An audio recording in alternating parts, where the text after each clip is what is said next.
30 سال پیش در شهر بوستانی خوجند اجلاس‌های 16 تقدیرسازی 16 شورای عالی جمهوری تاجیکستان برگزار گردید و در این اجلاس‌های بزرگ تاریخی حکومت نوی مملکت با رهبری جوانمرد دلیر وطنپرست محترم امامعلی رحمان روی کار آمد و این حکومت امید آرزوی مردم دلشکسته را به سوی فرد و اینک به سوی صلح و وحدت ملی استوار ساخت.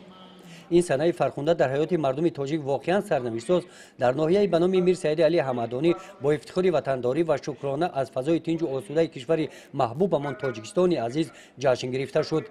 به این مناسبت در همایش تنتنوی رئیس ناحیه به نام میر سید علی حمدانی ساکنان ناحیه را تبریک نموده در معروضه ادانهشان قید کردند که بزرگترین دستاورد اجراسیه 16 شورای عالی تاجیکستان این به صفت رئیس شورای عالی جمهوری تاجیکستان انتخاب گردیدن محترم امامعلی رحمان به شمار می رود.